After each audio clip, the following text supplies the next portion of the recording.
Señores, buenas tardes. Bueno, vamos a iniciar este programa hablando de lo que está pasando en la Universidad Nacional de Tucumán. ¿Cómo le va, doctor? ¿Qué tal?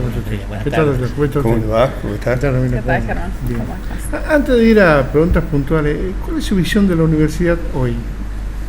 Mi visión de la universidad.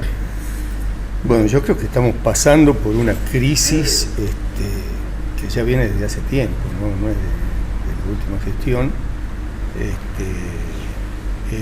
Yo creo que hay que investigar profundamente una serie de hechos que lamentablemente no solamente han carcomido la economía de la universidad, sino que también han carcomido el prestigio desde el punto de vista de la ética y de la moral que debe tener una alta casa de estudio, ¿no?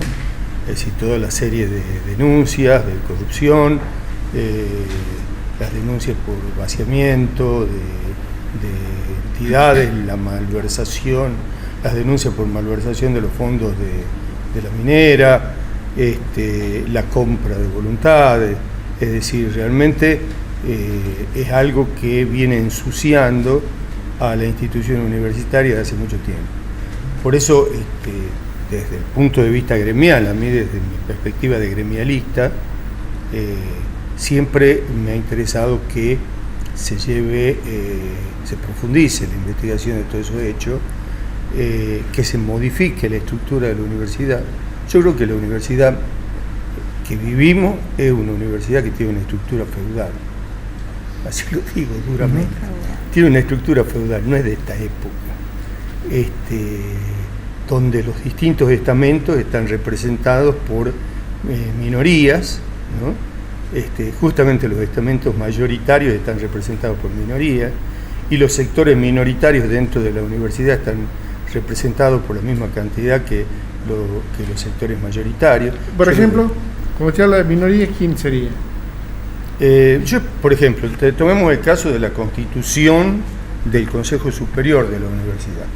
El Consejo Superior de la Universidad, los docentes titulares tienen la misma representación que pueden tener los que antes eran auxiliares de la docencia, ya no son más.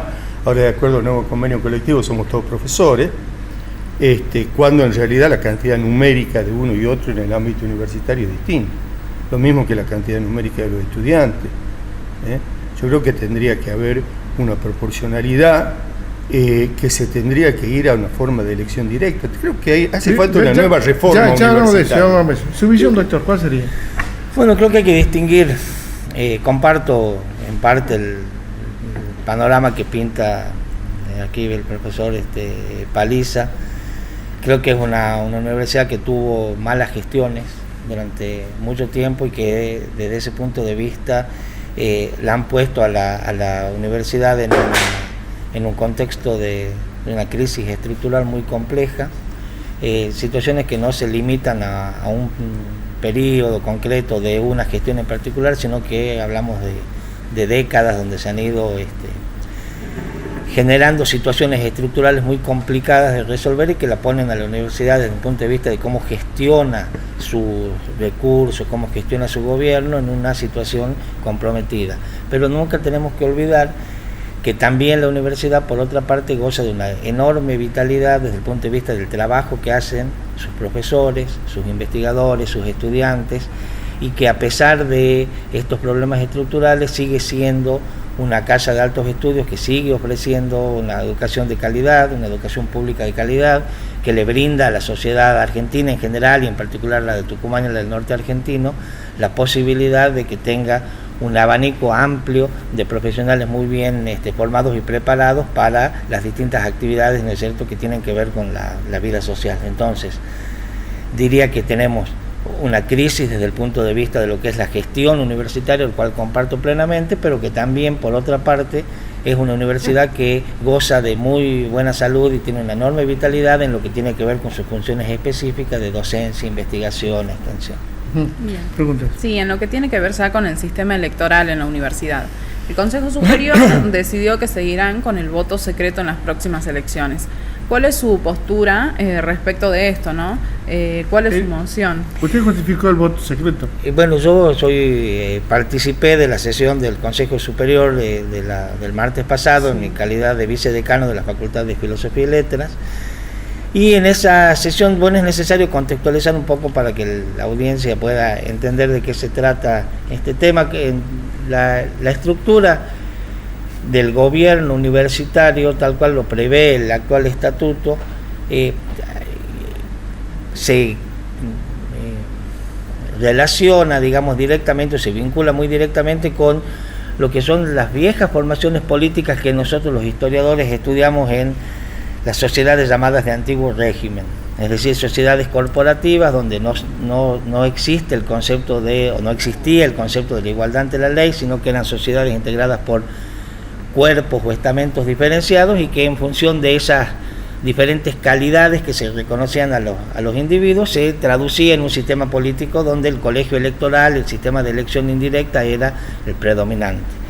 El estatuto universitario rige una estructura que es efectivamente, como lo decía acá Ángel, recién él habla de una estructura feudal, bueno, podemos decirla feudal o podemos decir como de antiguo régimen, en el sentido de que el cuerpo político universitario está integrado por estamentos que no son iguales, no es lo mismo la representación que tiene un profesor titular, que son numéricamente muchos menos, que la representación que tiene un auxiliar de la docencia, como decía recién Ángel, o como tiene un estudiante, o como tiene un personal administrativo no docente. En esa estructura, digamos, se establece un sistema de voto indirecto, donde para la elección del rector y vicerrector se establece que la asamblea universitaria funciona como un colegio electoral y esta asamblea elige esa fórmula. Ahora, la lógica de funcionamiento de estas estructuras institucionales de antiguo régimen era una lógica absolutamente deliberativa, en el sentido que se concebía que ese cuerpo, entre comillas, de notables debían deliberar, discutir, consensuar quién sería el mejor encargado de ejercer el gobierno. Cuando se hace la reforma del Estatuto del año 95, se introduce una figura que va en contramano, que entra en colisión con esta concepción al fijar que es necesario que se inscriban fórmulas. Porque antes de la reforma del Estatuto del 95 no se inscribían fórmulas al rector o vicerrector, sino simplemente se definían una serie de condiciones que debía reunir la persona para ser elegida rector, y la asamblea, en su función de colegio electoral, podía decidir entre cualquier miembro o cualquier persona que reuniera esa calidad. Luego de la reforma del 95 se introduce esta figura de que hay que inscribir a aquella persona que quiera ser candidato a rector, tiene que formar una fórmula, un rector y un vicerrector, inscribirse, y luego la asamblea solamente tiene que limitarse a elegir entre los miembros que aquellas fórmulas que han sido oficializadas y presentadas. Puede darse el caso que haya más de una fórmula o que haya una sola. Y en ese sentido hay muchos universitarios, y de alguna manera se ha visto en la discusión del martes pasado en el Consejo Superior, que interpretan que los representantes de cada uno de los estamentos, sean profesores titulares, sean auxiliares, sean profesores adjuntos, estudiantes, no docentes, etcétera, que estos representantes que son elegidos asumen un mandato de votar por determinada fórmula. Situación que en realidad no se da así, porque no se integra una lista. No es que cuando se presentan a las elecciones a consejeros, que a su vez no solamente van a fungir como colegio electoral en el momento que voten eventualmente al rector y al vice, sino que luego de cumplir esa función forman parte del órgano máximo de gobierno de las unidades académicas, sobre todo de los consejos directivos de las facultades.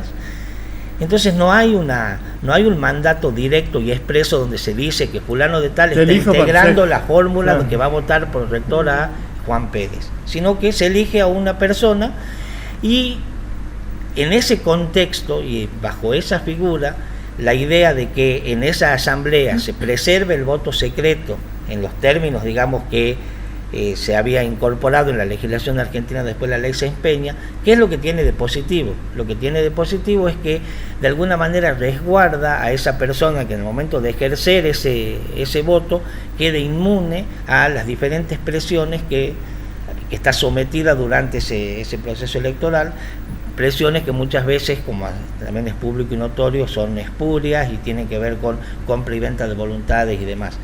En mi opinión, el régimen electoral de la universidad tiene que ser reformado en su conjunto, no solamente el régimen electoral, sino que tiene que ser reformada la estructura de funcionamiento de ese cuerpo político que está concebido por estos estamentos desiguales, y que en esa reforma integral que se apunte hacia una forma de elección directa, con las distintas ponderaciones que sean necesarios hacer, creo que sería un paso muy significativo. Ahora, puntualmente, en este contexto, simplemente plantear que la Asamblea Universitaria esté obligada a dar el voto cantado, yo creo que lo único que va a hacer es va a facilitar el tráfico de influencias, las presiones de las cuales estamos acostumbrados, que en realidad, si no vamos a modificar nada ahora, sería preferible que se instrumenten medios para que ese voto sea realmente más secreto. Ustedes habrán escuchado, se han seguido el debate del Consejo Superior, que la decana de la Facultad de Derecho, la doctora Adela Seguí, recordaba que había votos origami. ¿A qué se refiere con votos origami? Que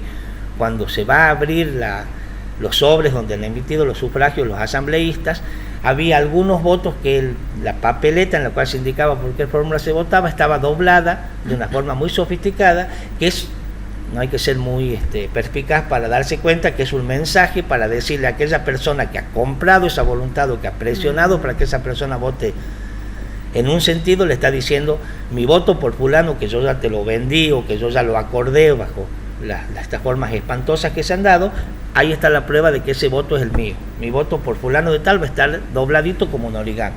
Bueno, si nosotros ponemos el voto cantado sin modificar ninguna otra cosa, le vamos a facilitar mucho el trabajo a estas personas, no van a necesitar doblarlo tanto al voto, y el que los presione va a tener una forma mucho más directa de percibirlo. Por eso es que fue mi fundamentación de mantener el voto secreto en esta instancia. ¿Su posición cuál es? Bueno, en primer lugar quiero decir que realmente me parece lamentable que después de 3 años, ya llevamos 3 años de asamblea universitaria, no hayamos conseguido reformar el estatuto de la universidad y establecer un régimen tanto en cuanto a la formación de los organismos de gobierno como a la elección de las autoridades de la universidad, ¿no?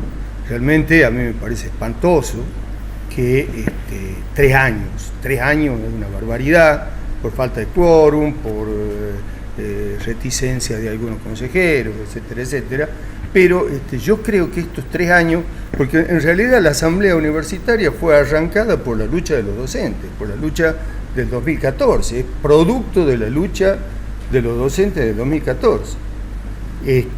Sin embargo, una vez que se aplacó la lucha, la asamblea universitaria comenzó a dilatar el tratamiento de la cosa, al punto de que hay muchas cosas importantísimas que todavía no están resueltas a 3 años de funcionamiento de la asamblea universitaria. O sea que las próximas elecciones, como ya está aclarado acá, el profesor lo acaba de confirmar, van a ser con el viejo estatuto. No va a haber un nuevo estatuto para las elecciones. Ya no hay tiempo tampoco. No hay tiempo, porque además tiene que ser convalidado a nivel nacional, etcétera, etcétera. Hay una serie de requisitos formales que se tienen que cumplir. Bueno, dentro de ese proceso, lo que nos está hablando justamente cuando el profesor me habla del voto origami, o del voto cantado, o de los acuerdos espurios para tal o para tal candidato, para la fórmula, nos está demostrando que el sistema no solamente es arcaico, sino que también posibilita la corrupción. Porque ya sea con el voto cantado o con el voto origami, puede haber corrupción. Ya que hemos tenido denuncias por corrupción y hemos tenido hasta filmaciones de hechos que tienen que ver con la corrupción. Convengamos eso. Sí. Entonces, evidentemente, el sistema electoral de electores para elegir al rector, a mí me parece totalmente antidemocrático. Es decir, lo democrático sería, como dice, que el profesor hizo varias aclaraciones cuando dice cómo se vota. Yo pertenezco a la Facultad de Derecho, yo soy docente de la Facultad de Derecho y soy vocal de la ADION en la Facultad de Derecho. Y yo, como adjunto, como profesor adjunto, voto a un profesor adjunto que se supone que me va a representar en el consejo de la facultad. Pero yo no sé, ese profesor al cual yo voté, a qué candidato va a votar para el rector. Y en el camino, mi voto hacia el consejero se diluye de tal manera que puede ir a parar a cualquiera de los candidatos, lo cual es una distorsión total de la democracia dentro de la universidad. Yo creo que tenemos que empezar por cambiar eso. Por eso digo que para mí no es tan importante si la discusión, si el voto es cantado, si es sobrecerrado, no es tan importante. Lo importante es cómo votamos, cómo elegimos al rector, cómo elegimos las autoridades. Y otro elemento que también atenta contra la democracia dentro de la universidad: los docentes de las escuelas experimentales no están representados, porque yo también soy docente de escuelas experimentales. Ahora hay una decisión de que el director del Consejo de Escuelas Experimentales integre el superior. Antes solamente podía participar con voz, pero sin voto. La decisión. Nosotros creemos que los docentes también tienen que estar representados en el Consejo Superior. Y los estudiantes también tendrían que estar representados en el Consejo Superior.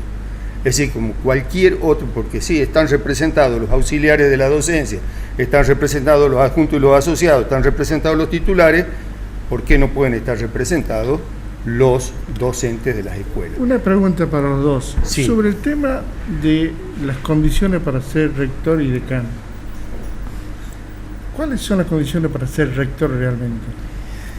Bueno, antes de contestarte la pregunta, comparto que la Asamblea Universitaria se ha dilatado muchísimo y que no ha terminado de abordar todos los temas que se había propuesto, pero dentro del desempeño de la Asamblea Universitaria no todos los miembros de la Asamblea han tenido el mismo comportamiento. Es decir, ha sido una Asamblea que siempre ha estado funcionando al límite del quórum, claro eso. Y dentro de ese mínimo del quórum, la facultad a la cual yo represento tiene prácticamente asistencia perfecta a lo largo de estos 3 años. Entonces, a la hora de que se sientan los déficits que tiene esta Asamblea, es verdad que hubo muchos déficits, es verdad que la discusión a veces se prolonga demasiado por la modalidad del debate, pero también es verdad que hay una parte de la comunidad universitaria y de los asambleístas que sistemáticamente han estado retrasando su compromiso y su participación en la Asamblea. Yo creo que estamos de acuerdo con el profesor Paliza en el sentido de que el problema del sistema electoral no es si se vota cantado o se vota secreto en la Asamblea, que es un poco el argumento que yo di el martes, sino que el problema está en un régimen electoral que es mucho más complejo y que tiene que ver con lo que yo explicaba antes de esta integración corporativa. Respecto a tu pregunta, para no contestártela, lo que establece el actual estatuto de la universidad es que para ser rector se requiere ser o haber sido profesor regular de una universidad. Ser o haber sido. Sí. Nada más. En el caso del estatuto anterior, o sea, anterior a la reforma del 95, ni siquiera era requisito haber sido profesor de la universidad. ¿Cualquiera puede ser? Sí. Y en el caso de los decanos de las facultades, para ser decano se establece que tiene que tener la categoría al menos de profesor asociado. ¿Usted qué piensa? Con respecto al rector y decano. Bueno, si vuelvo de nuevo, voy a insistir. Usted insiste en el voto directo. En mi concepto. Tiene que haber voto directo, en donde se tienen que presentar postulantes con todo su currículum, por supuesto, si son docentes que tienen una trayectoria reconocida y además que tienen trayectoria en gestión educativa, no solamente trayectoria científica o docente, sino trayectoria en gestión educativa, que todas esas cosas se pueden evaluar, pues recibirán el voto de la comunidad en su conjunto, pero evitaremos de alguna manera que haya esos acuerdos espurios de los que estamos hablando y que todos estamos reconociendo, que son justamente el gran problema que tenemos en la universidad. Yo no niego que evidentemente en la universidad hay cosas muy valiosas, es más, yo creo que la Universidad Nacional de Tucumán es puntal en la educación universitaria en la región, pero para que realmente sea un ejemplo frente a las otras universidades y frente a otras instituciones de la misma categoría, tenemos que llevar la democratización de la universidad a su máxima expresión. Bien, una última consulta. Respecto de la reforma de lo que tiene que ver con el sistema electoral, ¿lo hace el Consejo Superior o lo hace la Asamblea Universitaria? Porque la Asamblea fue constituida justamente para esto, para reformar el estatuto, y uno de los puntos claves era el sistema electoral. La Asamblea Universitaria. Lo que pasa es que no tiene tiempo. La Asamblea Universitaria decide continuar con el mismo régimen. No tiene tiempo porque para que se apruebe el nuevo estatuto tiene que estar terminado.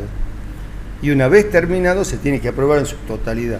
Por lo tanto, el año que viene las elecciones van a ser con el viejo estatuto, o sea, sin la reforma del régimen. Ahí hay una pequeña salvedad, o sea, esta reforma integral de la que estamos hablando nosotros, que en ese sentido compartimos, de que hay que modificar la estructura estamental de los cuerpos y todo eso, indudablemente implica una reforma del estatuto.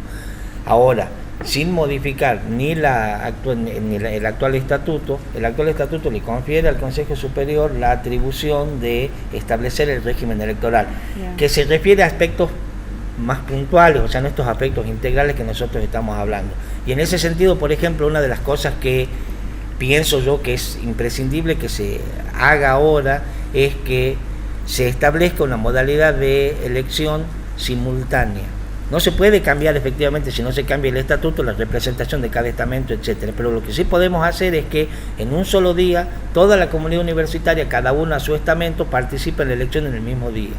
En el régimen actual, un día votan los estudiantes, otro día votan los profesores titulares, otro día votan los profesores, otro día votan los no docentes, otro día, y de esta manera se prolonga mucho el periodo electoral, y además las especulaciones, ya tengo tantos profesores, me faltan tantos, entonces eso va cambiando y va enrareciendo el clima electoral. Yo creo que en el actual marco normativo vigente se pueden hacer algunas mejoras sustanciales, y una de estas mejoras sería por lo menos que ese cronograma electoral se haga de manera simultánea.